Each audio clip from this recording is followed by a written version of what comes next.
Hoy en el episodio 241 de Nos cambiaron los muñequitos. Y en esa sesión, todo cambió. En esa sesión para mí se me abrieron muchísimas puertas que yo no sabía ni siquiera que existían dentro de mí.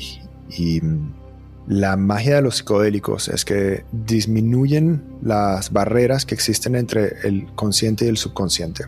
Cuando uno está viviendo su vida pues en un estado de conciencia normal, sobrio, nuestro cerebro es una cosa muy magnífica. Tenemos muchísimos mecanismos de defensa que nos permiten bloquear las cosas que son difíciles y las cosas que nos hacen daño, las heridas que tenemos, los traumas, para poder pues vivir en nuestra vida día a día sin estar preocupándonos por eso.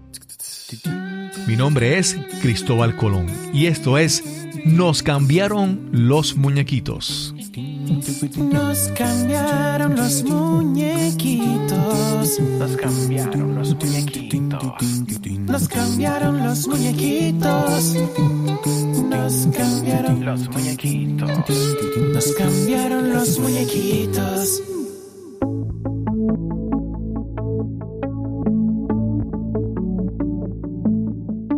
Gracias por acompañarme en este nuevo episodio de Nos cambiaron los muñequitos. Aquí te hablamos sobre cómo superar la adversidad, cómo reinventarnos y darle la bienvenida al cambio en nuestras vidas. Todos pensaron que estaba loco. Le mordí la oreja a este tipo. Hice todas estas cosas y una vez que me presentaron los hongos, toda mi vida cambió. Pensar en dónde estaba casi suicida hasta esto ahora. No es la vida un viaje. Es una medicina asombrosa y la gente no la ve desde esa perspectiva. Esas son las palabras del legendario boxeador Mike Tyson, quien confesó en el 2021 que tomó hongos psicodélicos y estos le ayudan a reencaminar su vida. Hoy hablaremos sobre coaching, terapias asistidas por psicodélicos y la psilocibina. Te presento a nuestro invitado de hoy. Bueno, hola, mi nombre es Elías Moscona y soy guía y facilitador psicodélico. Trabajo con psilocibina para ayudar a la gente en su desarrollo personal. En este momento trabajando desde Medellín, Colombia, pero con un poco de trabajo también en los Estados Unidos. Y bueno, muy emocionado hoy de hablar con Cristóbal sobre lo que hago y compartir esto con la gente que está escuchando. Elías tiene una historia personal muy interesante. En un momento de curiosidad y necesidad, decidió intentar la psilocibina. Pero tienes que continuar escuchando este episodio si quieres conocer más su historia. Este es el episodio número 241 y conversamos con Elías Moscona. En el episodio anterior que conversé con alguien, yo le decía, hay veces que uno ve a una persona y uno no se atreve a ir donde esa persona y decirle, mira, tengo esta pregunta. Pero cuando uno dice un podcast, mira, tengo un podcast, vamos a comenzar, eso como que me da la excusa de acercarme a alguien, en vez de hacer la pregunta, desahogar la curiosidad y hablar sobre temas que son súper interesantes. Y súper interesante en el caso de Elías, es porque es un tema que como que tiene tantas vertientes. Hay gente que tiene mucho tabú, pero también hay mucho potencial. Hay muchos favorecedores, pero muchos detractores. Entonces es muy interesante este tema que vamos a conversar hoy. Pero, Elías, ¿cómo estás? ¿Estás bien? Súper bien, contento de estar aquí. Y muchas de las cosas que ya dijiste pegan demasiado pues con algunas de mis experiencias, claro. Así que sí.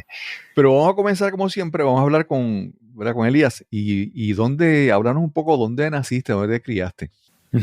Bueno, yo nací en los Estados Unidos, nací en Virginia, cuando mis papás estaban pues allá trabajando, pero inmediatamente, o sea, a los pocos meses me mudé a Venezuela, que es en donde mis papás crecieron. Mi mamá es venezolana, mi papá es de Bulgaria, pero inmigrante a Venezuela. Y entonces crecí en Venezuela, en diferentes lugares, un poco en Caracas, un poco en una ciudad llamada Barquisimeto, y hacia más o menos los 8 años, hasta que terminé mi bachillerato, crecí en una isla que se llama Margarita, en el Caribe.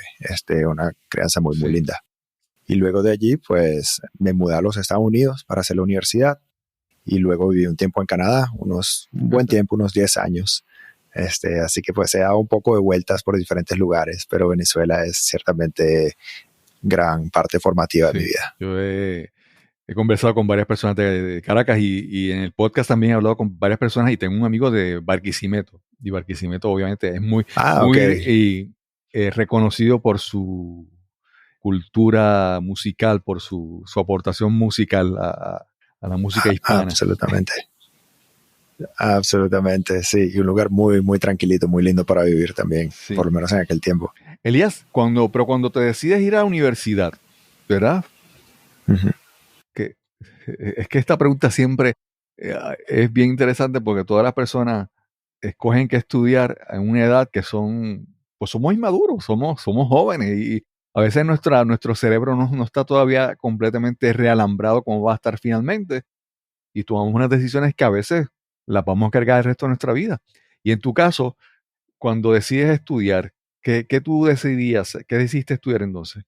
Sí, esa es una gran pregunta y de nuevo todo lo que dices es que exactamente fue mi experiencia. Yo salí del bachillerato sin de verdad conocerme, sin saber qué era lo que yo quería y hacia dónde quería irme con la vida, cualquier carrera. Era como tenía una parálisis de poder elegir. Y entonces, pues cuando llegué a los Estados Unidos, la persona que era para mí una guía era mi tío, con quien yo me estaba quedando. Y él me dice, bueno, toma unas clases de finanzas, que siempre te van a ayudar, y toma unas clases de administración de negocios, que siempre te van a ayudar, y ya luego vas decidiendo. Y cuando yo comienzo por ese camino, pues se vuelve un poco obvio que ya una vez que comencé, pues hay que continuar. Así lo sentía yo, al menos, con ciertas presiones familiares y ciertas presiones de, bueno, como no sé qué es lo que quiero y ya me encuentro en este camino, pues vamos a seguirlo. Entonces, con mucha pelea y mucha, la verdad, decepción de partes de mí mismo que sabían que eso no era lo que a mí me gustaba, pues allí seguí. En algunos momentos traté pues casi que de rebelarme contra esa carrera. Dice, no, sabes que yo me voy a estudiar producción de música. Y mi papá pues trataba de convencerme, mira, ya estás aquí a la mitad de la carrera, ¿por qué no terminas? Y después haces lo que tú quieres. Entonces, bueno, ahí entré en ese túnel que no tenía vuelta atrás, o así lo percibía yo en el momento. Me faltaba el poder y el autoconocimiento para hacerlo. Entonces terminé sacando un diploma de International Business, Administración de Negocios Internacionales, Okay. en una universidad en Florida. Sí. Y pues por allí me fui, pero jamás ejercí eso como tal. Sí. ¿Y por qué te querías ir por producción musical? Bueno, en ese momento la música siempre ha sido algo que está muy, pues un gran interés. Tengo a mi abuelo, él era saxofonista y yo crecí pues en colegios en donde digamos, ser parte de algo artístico, la música, gran parte de ello, siempre fue muy parte de la cultura de esos colegios. Entonces siempre estuve sea en el coro de la escuela o tocaba guitarra o pues me ponía a jugar con... La verdad es que siempre he dicho que me gusta, sabes, en inglés dicen, do you play an instrument? Tocas algún instrumento, pero play también quiere decir jugar.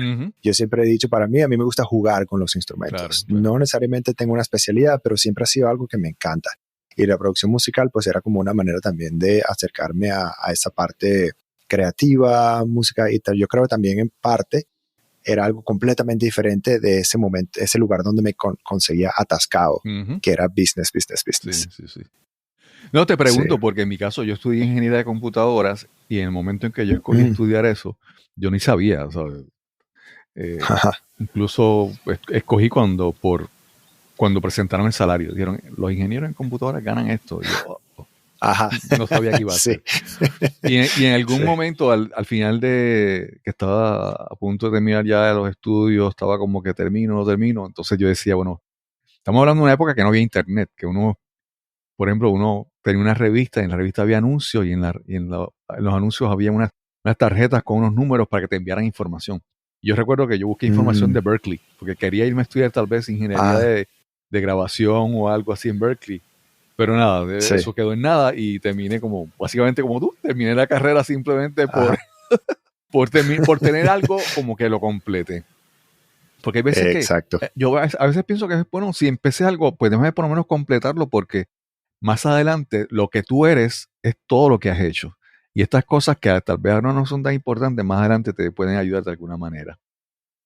Y me dices que Ciertamente. entonces no trabajaste en tu carrera. Cuando entras al mundo profesional de los adultos, ¿en qué empiezas a trabajar? Sí, pues yo tuve una experiencia bastante interesante. Fue al terminar mi carrera, no conseguía ningún trabajo en los Estados Unidos. Yo creo pues eso venía también en gran parte en que como nunca me interesé en la carrera, yo no me sentía que era algo, yo no tenía de verdad esa motivación de ir a trabajarla y no conseguí, por ejemplo, ¿cómo se dice? Internships. Internados. Disculpa que a veces se me olvida un poquito el español.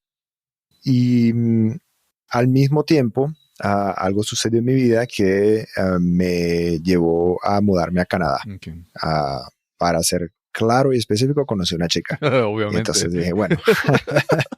sí. Sí, Y entonces me digo, bueno, y es parte de la historia también, pues ya hablaremos de cómo me cambiaron los muñequitos. Pero cuando me mudo a Canadá, llego y era la parte de Canadá que hablan francés en Quebec. Entonces digo, bueno, no tengo experiencia de trabajo, no hablo el idioma, aunque sí se habla inglés, pero siempre te piden el francés. ¿Qué será que hago? Y alguien me ofreció, pues, para comenzar una carrera que, pues, pagaba bien, o un trabajo, mejor dicho, que pagaba bien en el momento, para mí, para comenzar, pero completamente no relacionado. Es más, yo llegué y me habían ofrecido un puesto de probador de juegos de video. Okay. Pero creo que se pagaba en el momento una cosa así como $8 la hora, canadienses, que comparado con esta otra cosa, alguien me dijo, ¿por qué no vienes y trabajas en este depósito?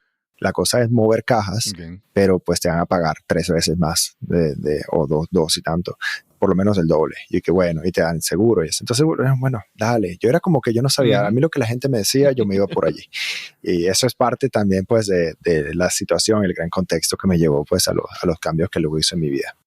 Y tuve la suerte que después de 1 año y medio más o menos en ese puesto, aprendí ya un poco más el idioma y yo tocaba siempre la puerta de los recursos humanos y tac, ¿y qué tienen para mí? ¿Será que tienen algo más? O sea, yo estoy graduado, me gustaría hacer algo más que mover cajas.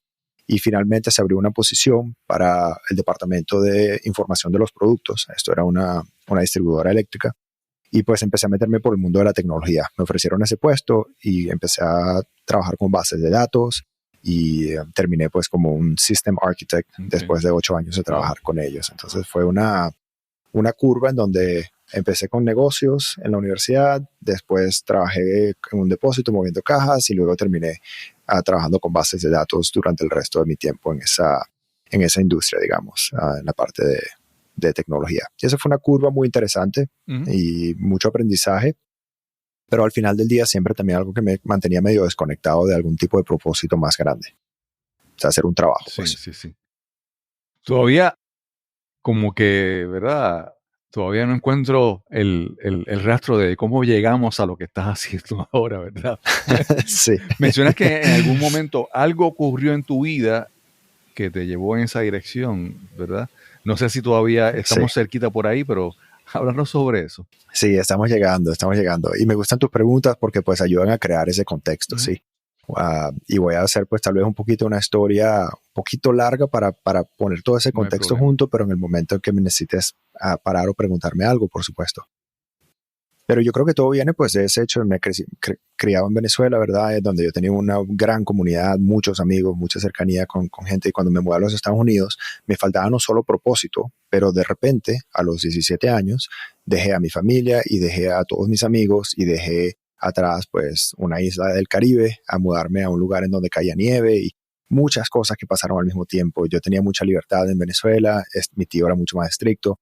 Entonces, ¿qué pasó? Yo entré sin darme cuenta en una depresión. Ya a los 17 años, aunque yo no tenía ese vocabulario, era como que, wow, aquí yo no sé qué me está pasando, pero todos los días lo que quiero es quedarme en mi cama, lo que quiero es quedarme solo jugando Nintendo en vez de salir y conocer gente. Y estos son años de universidad, en donde normalmente es un periodo de crecimiento muy lindo para la gente, uno se descubre. Pero pues también estaba en una carrera que no me gustaba, y te puedo decir que hasta en el momento en que un momento llegué a vivir en la universidad y esos 4 años hasta cuando yo estaba viviendo en la universidad rodeado de otros estudiantes, fue una cosa donde yo me sentía muy, muy, muy solo. No tenía la capacidad de ir y conocer gente, de ir y conectar con personas. La verdad es que era como que yo lo sentía que lo necesitaba, que era como o sea, todo lo que quiero en la vida en este momento es tener un amigo y simplemente no llegaba a hacerlo. como mencionaba, parte importante de la historia, al final de mi universidad conozco a una chica. Ujú. Y en ese momento me digo, wow, qué lindo esta atención, qué lindo que esta persona me quiera y yo le gusto y ella también me gusta. Pues aquí yo voy a hacer todo para conservar eso, incluyendo mudarme de país. Wow. No importa, esto es, mira, aquí tengo este poquitico de atención y no tengo los recursos, las herramientas para entender qué es lo que está pasando. Esto ya claro lo estoy entendiendo yo ahora mucho, después de mucho tiempo. ¿Qué sucede? Ya una vez que entro en esa relación, hay otras cosas, muchas otras cosas también que yo llevaba cargando en mi vida, de mi crianza, en donde pues decidí cometerme a esa relación, pase lo que pase. Y esto es algo que es súper importante, que yo no lo deje caer. Parte de eso era pues la importancia que mi familia le ponía a las relaciones, incluyendo esa cosita que yo siempre había escuchado, tu abuelo y tu abuela están juntos desde que tienen los 15 años. Sí. Y que, ok, yo tengo que ser como mi abuelo porque él es el patriarca de la familia y ahí hay mucho respeto, todo lo que él hace está bien y todo lo que yo hago, pues debe de alguna manera ser parecido o que se vea bien a los ojos. Otra parte es, al contrario, completamente lo contrario. Mi papá y mi mamá siempre tuvieron una relación muy, muy difícil, Sí. en donde pues no terminaban de divorciarse, pero se mantenían en una carga explosiva todo el tiempo. Entonces eso también me afectó mucho mi manera de ver las relaciones. ¿Qué sucede? Entonces yo llego con esa muchacha y estuvimos en una relación muy larga, de 10 años, Okay. de 5 años de casados. Pero un día yo me desperté y me di cuenta, o sea, abrí los ojos así, fue como una crisis a los 30 en vez de los 40. Uh-huh. Y me dije, ¿cómo llegué aquí?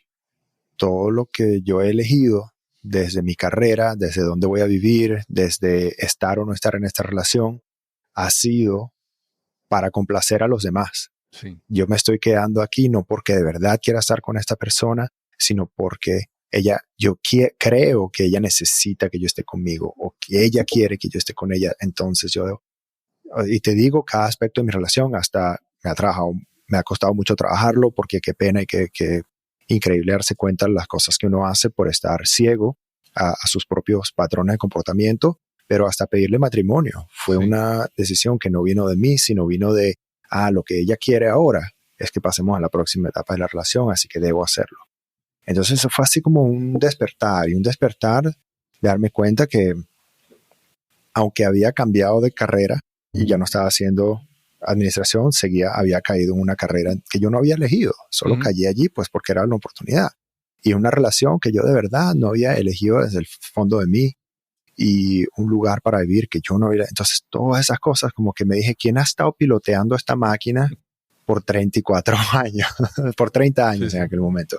¿Quién ha estado al volante? Porque me trajo a un lugar que no reconozco ningún aferro a las cosas que de verdad tengo. Y las cosas que quiero no se ven por ningún lado. Entonces eso fue como el principio de mi despertar. Allí fue que me di cuenta que había cambios que hacer. Sí. De repente yo escucho y yo no sé si eres, ¿verdad? Conocedor de la música, ¿verdad? Pero me recuerda una canción del grupo Talking Heads que se llama Once in a Lifetime, que dice, well, how did I get here? Entonces, this is not my beautiful house, this is not my beautiful wife. Como que un día despiertas y dices, wow, ¿dónde esto? ¿Qué es esto? ¿Cómo llegué hasta aquí, verdad? Y eso es bien, bien interesante porque es posible que mucha gente no llegue a esa realización, no sé si es la palabra correcta, ¿verdad? Pero no a ese descubrimiento. Y yo creo que hay mucha gente que está en esa situación, pero de alguna u otra manera posiblemente nunca se den cuenta de eso. Por ejemplo, en el caso mencionaste de tu papá y tu mamá, hay relaciones que tú dices, pues esta relación es enfermiza, pero sigue ahí como, ¿verdad? Y ese descubrimiento es muy importante en la vida porque es como que el primer paso a hacer algo. Y entonces, descubres eso. Te iba a preguntar, ¿tuviste hijos en el matrimonio o no? No tuve hijos en ese matrimonio, cosa que pues facilitó mucho el proceso que yo tuve también, por supuesto. Y entonces descubres eso y ¿qué ocurre? ¿Qué ocurre después? ¿Terminas la relación? ¿Qué pasa en tu vida? Sí. Bueno, voy a ser un poco más hasta transparente y vulnerable aquí porque creo que es importante que otra gente también que se pueda conseguir en este espacio que también lo sepa. Pero una de las cosas que yo noté desde muy temprano en la relación es que bueno, noté, era un comportamiento obvio que se me estaba saliendo de control. Era una adicción al sexo, a la pornografía y a buscar esa validación externa, porque era como yo le estoy dando toda mi energía a mi esposa para que ella esté contenta, pero yo no estoy contento. ¿Dónde busco yo algo que me llene a mí? Claro. Y entonces, pues lastimosamente, eso comenzó pues como una serie de infidelidades en donde ya yo estaba buscando pues contentarme con algo sin quitarme la máscara de yo soy la persona perfecta para ti, porque eso es lo que en mi mente ella necesitaba de mí. Entonces ya cuando llegamos a varios años de relación, yo me doy cuenta de que estoy fuera de control, de que esto, aunque yo no quiera y yo me digo no quiero hacerlo, termino haciéndolo de alguna manera. Entonces allí comienzo yo una terapia normal, terapia con un psicólogo. Uh-huh. Y ya más o menos a un año de terapia, donde estoy tratando de entender de dónde vienen todas estas cosas, escucho un podcast justamente sobre los hongos alucinógenos y el potencial terapéutico que ellos tienen. Era un podcast con un señor que se llama Paul Stamets. Okay. Y Paul Stamets es un micólogo muy famoso en este momento y ciertamente, digamos que muy buen vendedor de historias, ¿verdad? Y cuando tú lo escuchas hablar, pues no hay manera en que no te dé curiosidad. Y él está hablando específicamente de cómo los hongos pueden ayudar a salirte de patrones de comportamiento que están en los que están muy atascados y cómo ayudan con lo que llamamos la neuroplasticidad. Cómo hace que tu cerebro pues, pueda aprender nuevas cosas y salirse de esos patrones tan rígidos que uno tiene. Y yo apenas escuché ese podcast, que creo que fueron unas 2 horas y media de él hablando. Ya al final de eso yo me dije, bueno, obviamente tengo que ir a buscar estas terapias. Pero ¿qué pasó? En ese momento, pues, yo no conocía a nadie que hubiese comido hongos en su vida. No conocía a nadie que pudiese venderme hongos, nada que ver. O sea, yo viví en una vida que estaba completamente separada de ese tipo de cosas. Había fumado cannabis y de vez en cuando, es más, había tenido hasta una relación un poco mala con el cannabis, porque eso es lo que pasa de nuevo, tanto como con el sexo, la pornografía, pero la marihuana, pero la televisión. Uno desarrolla adicciones para distraerse del dolor que uno tiene. Claro. Y entonces, pues, por ahí, ¿cuál era la adicción? Pues eso no era tan importante como el hecho de que habían adicciones. Exacto. Entonces, sí había fumado marihuana, pero no conocía la psilocibina. Entonces me digo, bueno, como no sé dónde sacarla, pues tal vez lo más fácil es cultivarlos. Eso es. Okay. ¿Por qué? Pues porque las semillas, o digamos lo llaman las esporas, de los hongos, no contienen psilocibina todavía, sino hasta que el hongo crece. Okay. ¿Qué quiere decir? Que uno las puede comprar por internet de manera completamente legal. Okay. Entonces, las compras, haces que crezcan y luego, pues, en teoría no deberías comerlos porque esa parte sí es ilegal. Okay. Pero, claro. Por supuesto, yo sabiendo sobre esto, pues me tomé el tiempo de hacer toda mi investigación de cómo crecerlos, compré mis materiales y finalmente cultivé suficiente para tener una sesión. Y pues me dije, bueno, vamos a entrarle. Con mucho miedo. Yo te confieso que hasta antes de comer la primera vez los primeros hongos, yo escondí los cuchillos de mi casa, de la cocina, los escondí en un lugar donde no los quería tomar y me dije, oye, tal vez la hago en el primer piso porque ¿qué pasa si salto de las escaleras? O sea, todos los miedos y mitos que uno ha escuchado sobre los psicodélicos estaban en mi cabeza. Y me dije, bueno, esto es muy peligroso y no tenía nadie que me acompañara en ese camino, así que lo hice solo, pero con mucho miedo. Y las primeras sesiones fueron muy poderosas, ciertamente, pero sin mucho rumbo, digamos. Yo la manera que siempre lo explico es como que me monté en una tabla de surf y empecé con una ola y fue chévere durante 10 minutos y después me caí y el resto de las 3 horas las olas me revolcaron. Y entonces era como que, wow, hay muchísimo pasando, muchas cosas que están saliendo, que estoy viendo, muchos colores, pero la verdad es que no había no había como un plan, más grande. Como un mapa a dónde querías llegar. Exactamente, no había mapa, no había ¿cómo se dice? Habilidad de poder de manejar esa experiencia. Pero fue inmediato para mí, fue decir, esto es súper poderoso y confío en todos los estudios que se han estado publicando sobre cómo esto puede ayudarme. Entonces, ¿cómo puedo aprender a utilizarlo? Y me da mucha risa, Cristóbal, porque lo que decías al principio de tener un podcast, pues eso es exactamente lo que me pasó a mí. Yo dije, ¿sabes qué voy a hacer?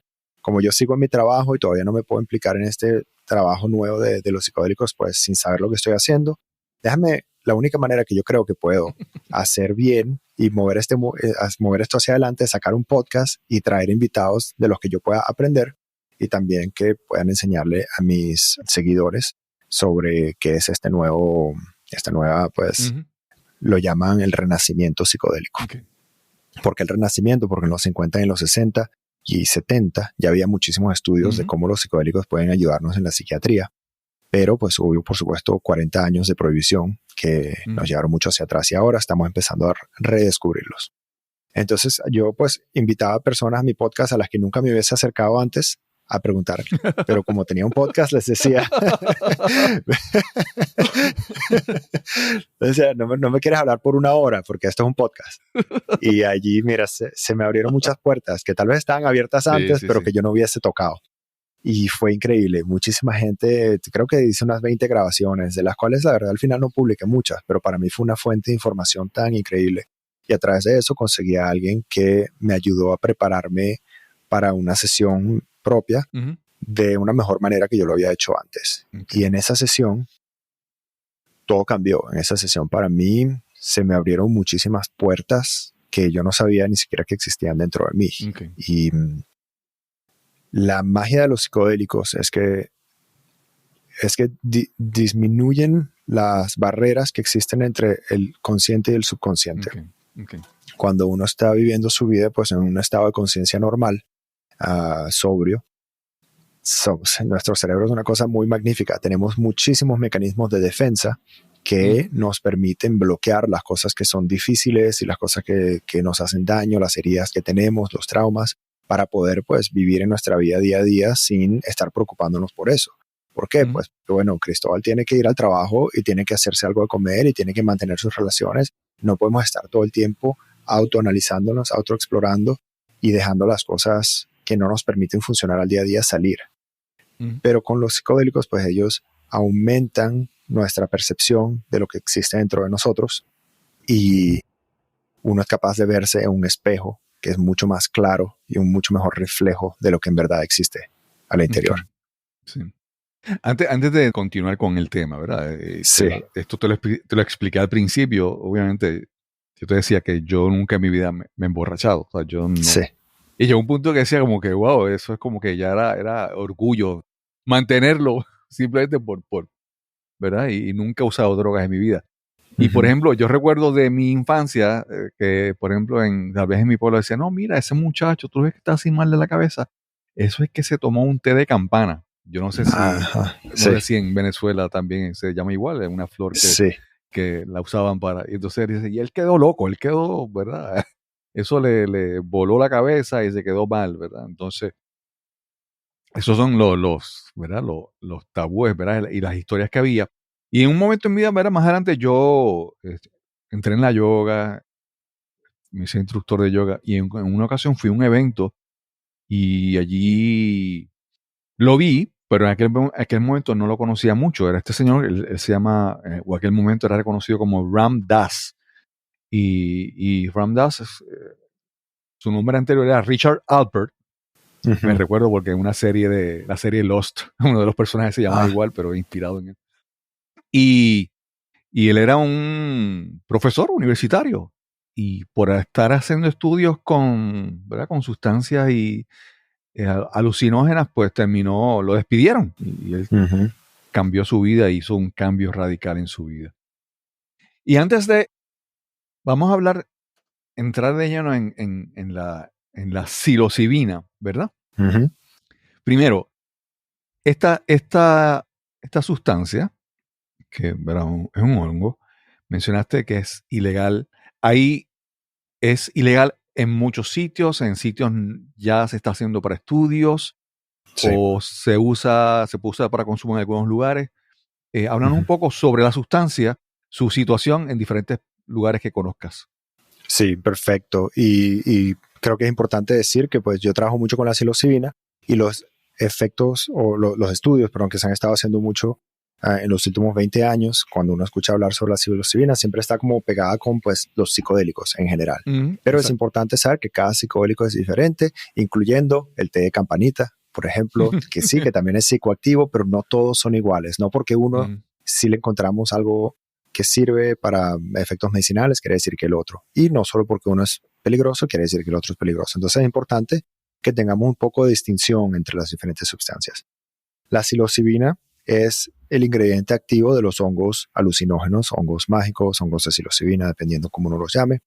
Pero es el ingrediente activo de la misma manera que el THC, por ejemplo, es el ingrediente activo principal, en todo caso, del cannabis.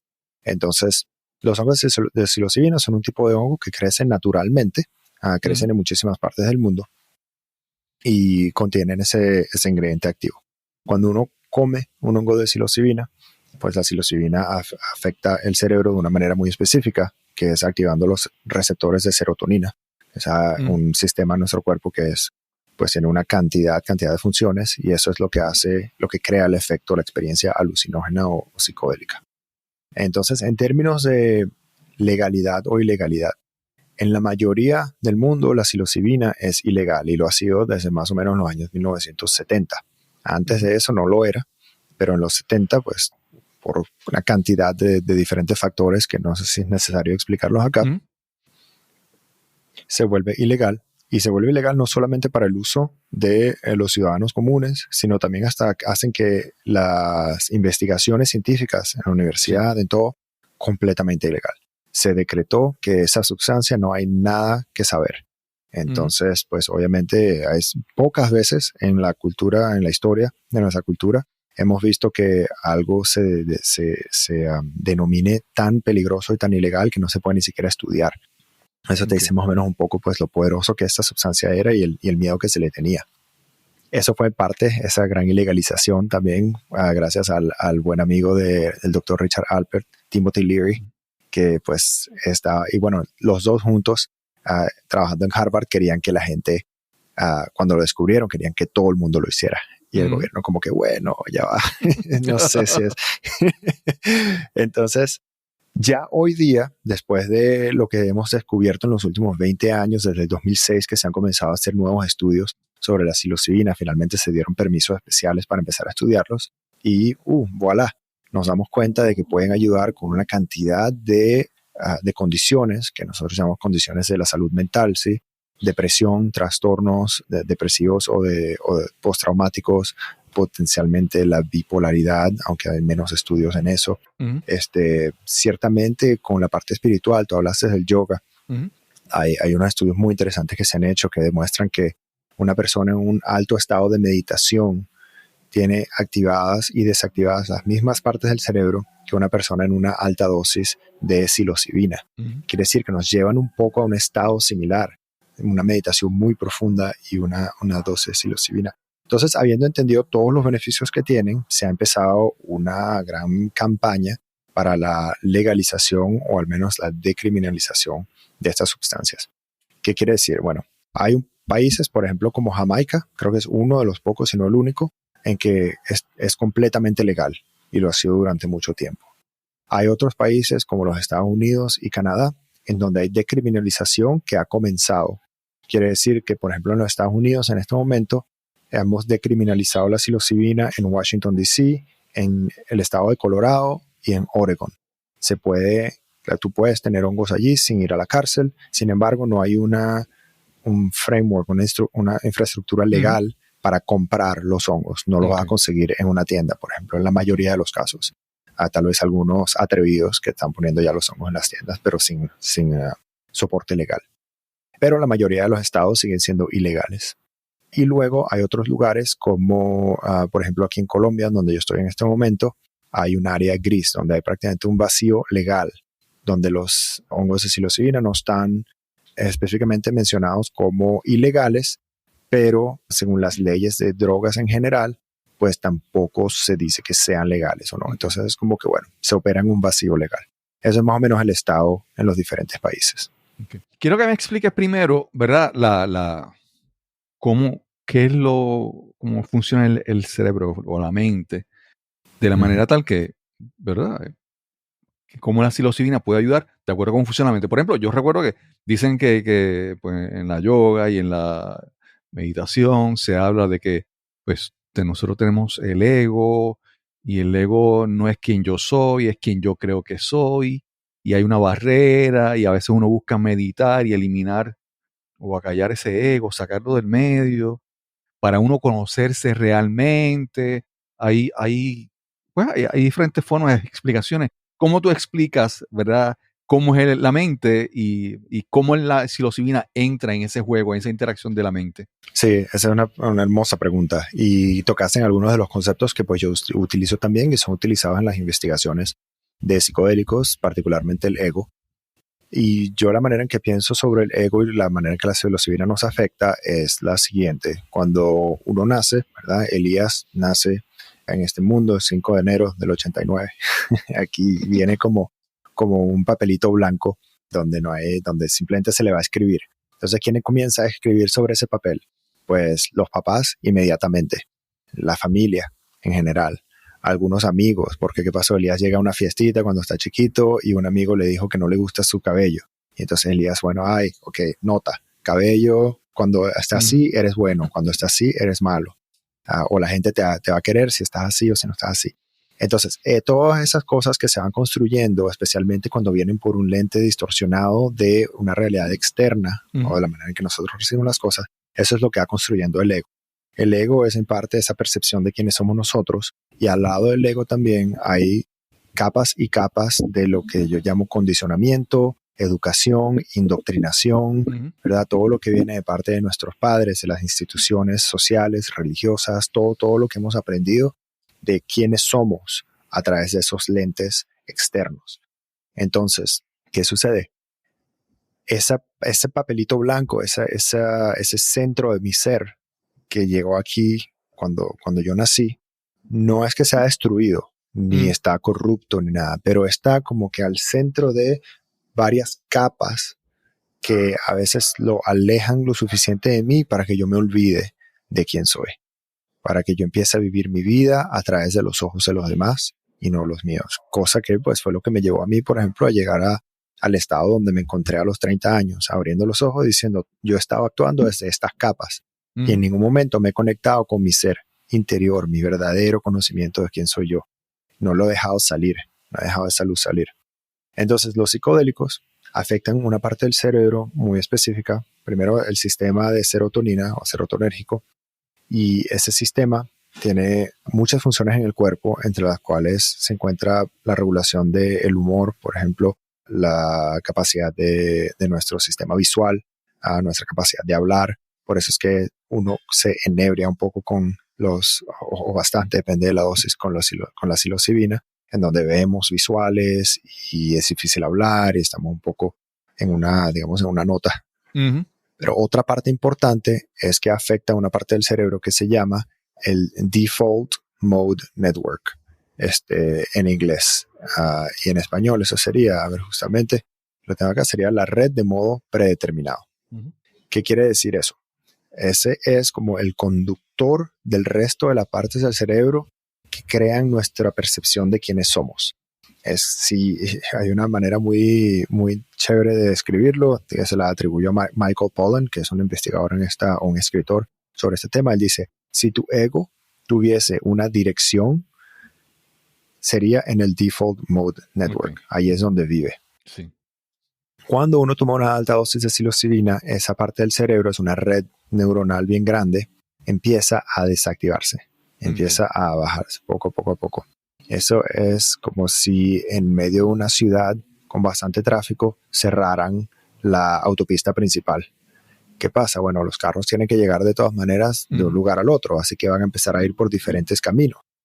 Y eso lo que crea es una intercomunicación de partes de tu cerebro que no se comunican normalmente y que empiezan a crear otra perspectiva de quién tú eres, que no depende de ese músculo, de esa red neuronal tan trabajada, que es la que normalmente siempre te lleva a decir quién eres tú. Entonces, de repente, esa línea de yo soy Elías y aquí termina mi cuerpo y aquí comienza el cuerpo de Cristóbal y nosotros somos dos personas diferentes. Esa historia que me dice yo soy Elías venezolano, yo soy Elías y soy, ¿sabes?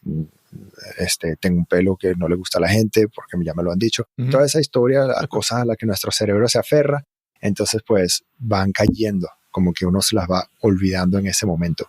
Y lo que permite salir es esa conexión con la parte más central de quién tú eres. Entonces, eso a veces lo llaman el ego death, la muerte del ego o la disolución del ego. Y al hacer eso, pues es como recordar quiénes somos nosotros. Okay. Eso es algo muy lindo porque muchos de mis clientes me dicen, no es que aprendí algo nuevo, es que recordé lo que es importante para mí. Okay. Estamos hablando aquí, ¿verdad? Yo te tiro preconcepciones que tengo, cosas que he escuchado, ¿verdad? Para ponerlas a que tú me las expliques. Y sí. A mí, por ejemplo, hay otros, ¿verdad? Hay cosas que tienen parecido, ¿verdad? Hablamos de la ayahuasca y otros tipos de experiencias y ceremonias en diferentes pueblos de América. Y como cuando hablamos ahorita de Ram Dass y Richard Alpert, y hablamos de esa época, de la época de los hippies, ¿verdad? Entonces era como que esta gente, peace and love, e irme fuera del mundo, crear una comuna y vivir en paz y en amor, es como un escape a la realidad. En esa, ¿verdad? Esa gente como que quería hacer, ¿verdad? Cuando hablamos de psilocibina, la persona, podríamos decir que alguien está escapando de la realidad y puede acostumbrarse y desear estar ahí, o la psilocibina es una herramienta para que cuando salgas de ahí funciones mejor en el mundo, vamos a decir, en el mundo real.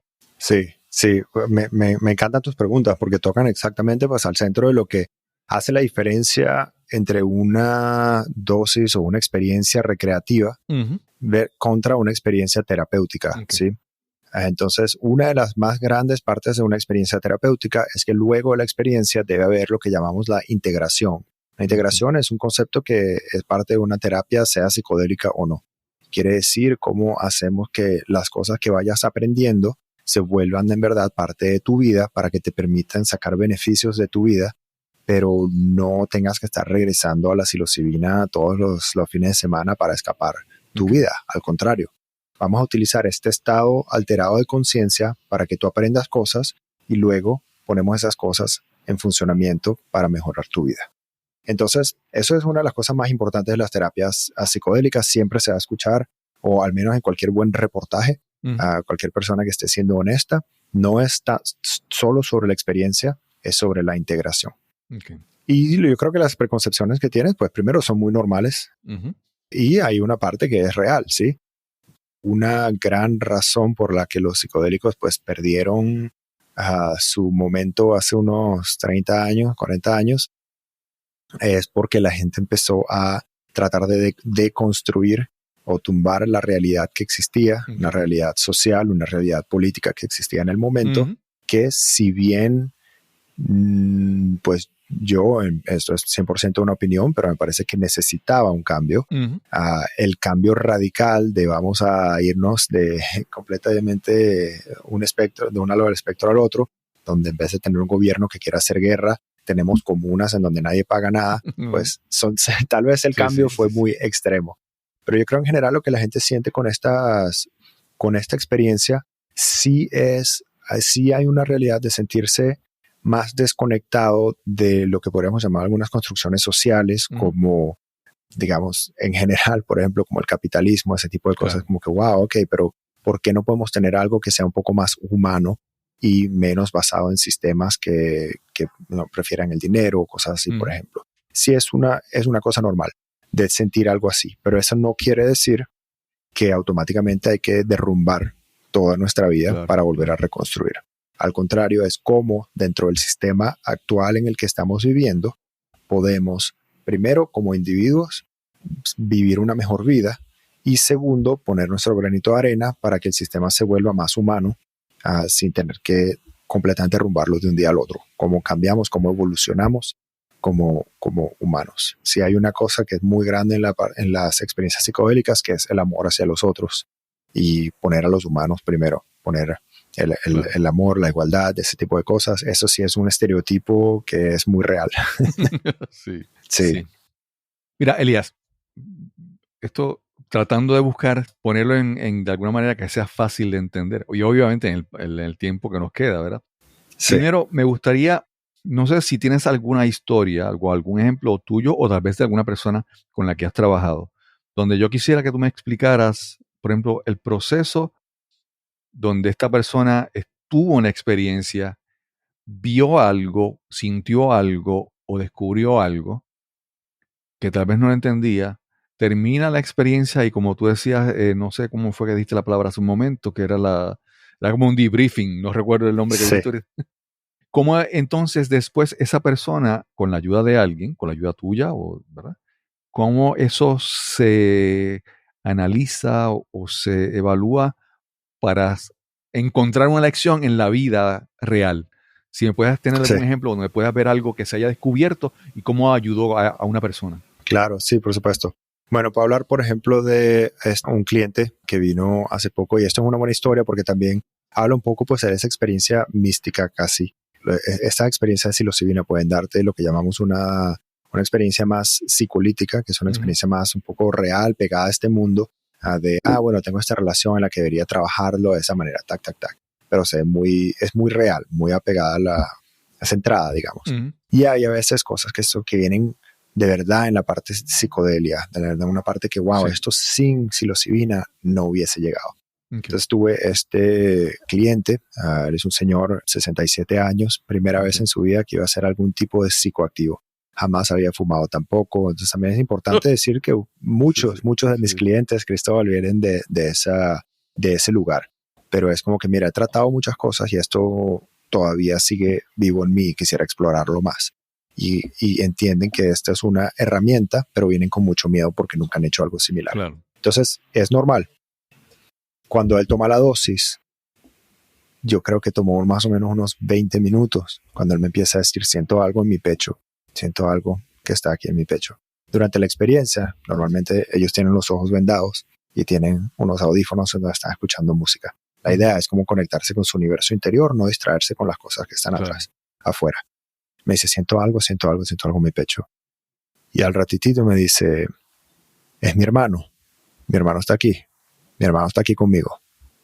Y le digo, ok, no es una experiencia poco común, o sea, a veces uno siente esa conexión con personas en nuestra vida, cosa que yo no sabía, que su hermano había muerto cuando ellos estaban jóvenes, a los creo que 20 y poco años, a principio de los 30, en un accidente de carro.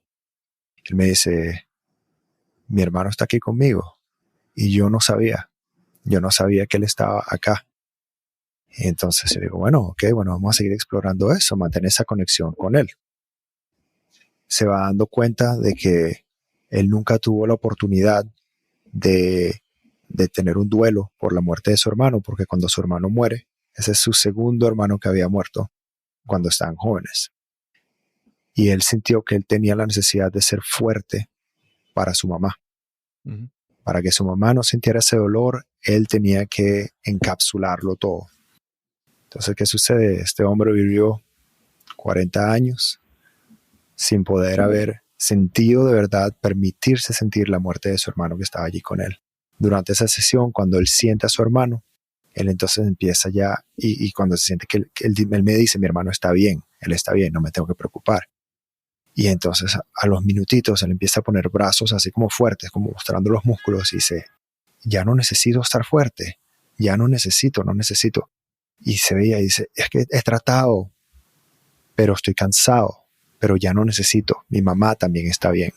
Su mamá había muerto también, ya pues hacía unos pocos años. Y fue como que empezó a dejarse ir y soltar todas estas cosas que él inconscientemente llevaba encima de, pues era como una carga emocional enorme, una carga física, hasta física, porque decía, mis brazos están cansados de ser fuerte. Y pues te podrás imaginar, una vez que él sale de la sesión, se da cuenta de todas estas cosas. Hacia el final de la sesión, él me dice una cosa más, siento un miedo. Y yo pues al empujarlo a confrontar ese miedo, se da cuenta de que el miedo más grande que él tiene en su vida, que no se había dado cuenta, era el miedo de que su esposa muera. Obviamente imaginarás, teniendo gente tan cercana en su vida, él decía, no puedo hacer esto otra vez, no puedo. es el miedo más grande y vivo todos mis días con ese miedo y no me había dado cuenta. Entonces te imaginarás la cantidad de material psicológico, emocional con el que él salió de esa sesión. Y parte de la integración, ¿cierto? Esa palabra que estaba hablando, ese proceso o debrief, parte de su integración, pues entonces fue empezar primero a crear un espacio para conectar con ese sentimiento de duelo y de felicidad también de haber tenido a su hermano que regresó, de poder sentirlo, de poderse permitir, de disfrutar la historia con su hermano, o sea, lo que él tuvo con su hermano, porque había mucho amor allí. Pero obviamente al no querer sentir miedo, pues uno tampoco quiere abrir la puerta. Cuando uno abre la puerta para pensar en su hermano y no quiere sentir ese miedo, pues no se permite sentir tampoco las cosas buenas. Claro. Entonces eso fue parte de eso, fue ok, ¿cómo hacemos que tengas un espacio para bienvenir esos sentimientos?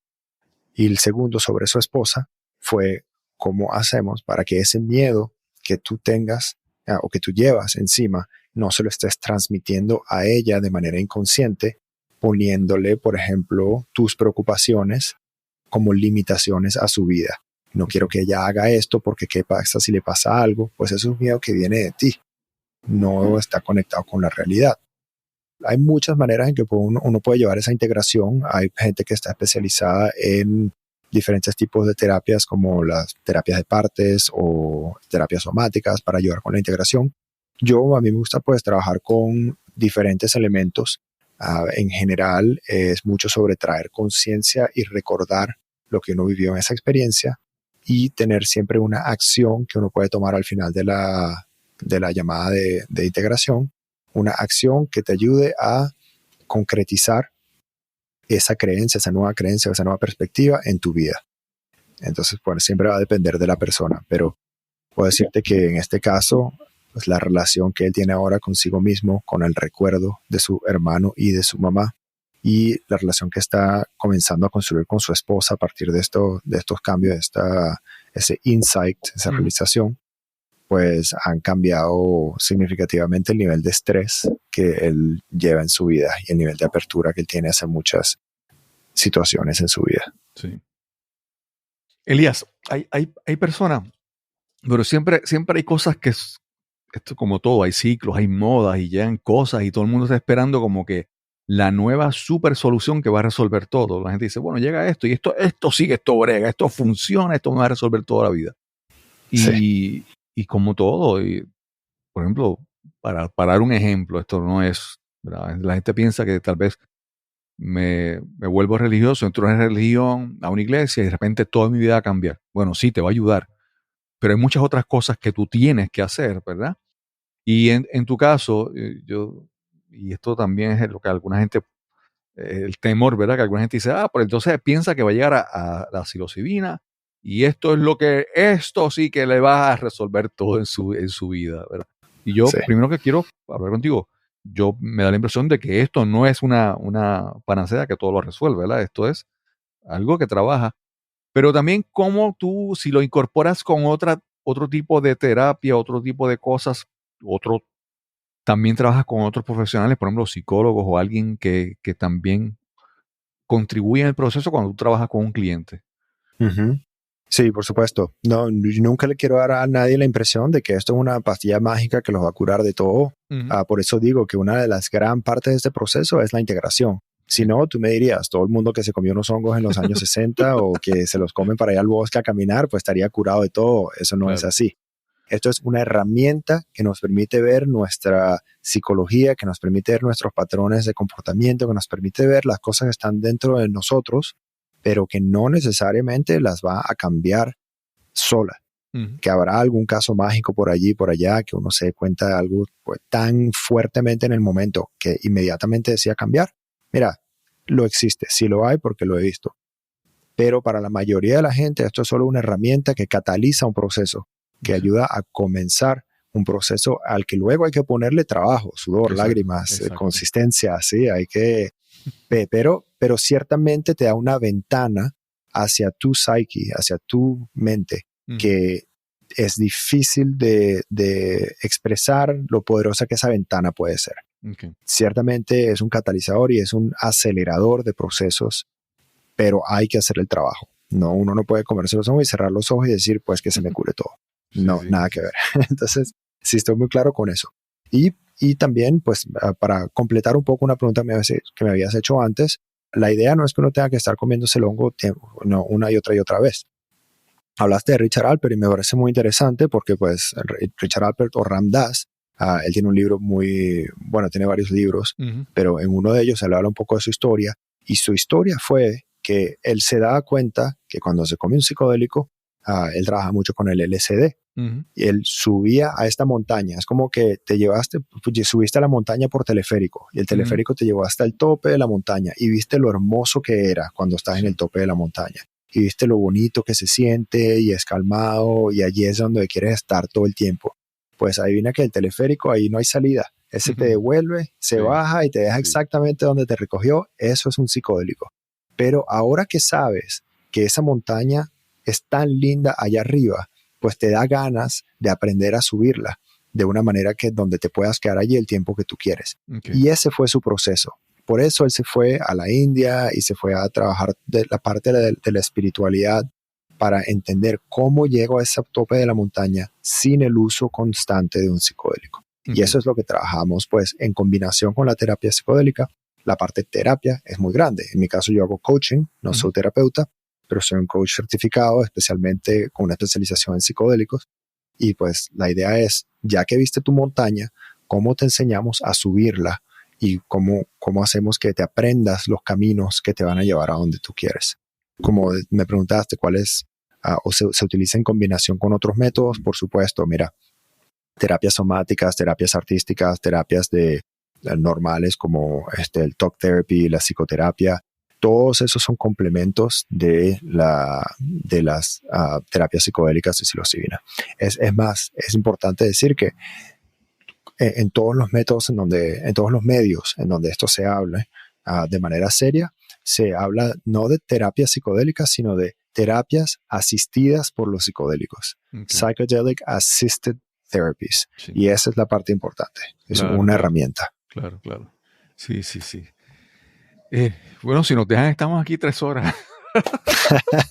Sí, porque es obviamente tan interesante. Entonces, no sé si lo mencionaste en algún momento, pero yo siempre he dicho que el primer paso, y tal vez el más difícil, es siempre darse cuenta de que algo está mal, ¿verdad? Porque a veces el problema es que no nos damos cuenta. Decimos, no, es que mi jefe está del carajo, él la tiene en contra mía. Entonces, siempre estoy mirando y no me doy cuenta de lo que está mal, que obviamente soy yo, hay algo en mí. Y ese primer paso de darse cuenta es muy difícil. Y lo otro que te iba a decir es que también estamos viendo ahora bajo el filtro de las redes sociales, ¿verdad? Ya la realidad que vivimos, de que por sí ya es complicada, ahora la estamos viendo a través de las redes sociales y pensamos que todo el mundo yo debería ser exitoso, yo debería ser más delgado, esbelto, estar fuerte. Sí. Yo debería viajar a París, a la Torre Eiffel, ¿verdad? O sea, ya la realidad se está distorsionando un poco. Tal vez en los 70, cuando hablamos, ¿verdad? De Ram Dass y todo el mundo, no habían las cosas que tenemos ahora. Entonces, tratar de descubrir nuestra realidad es más difícil en un mundo que está tan congestionado y tan lleno de distracciones, ¿verdad?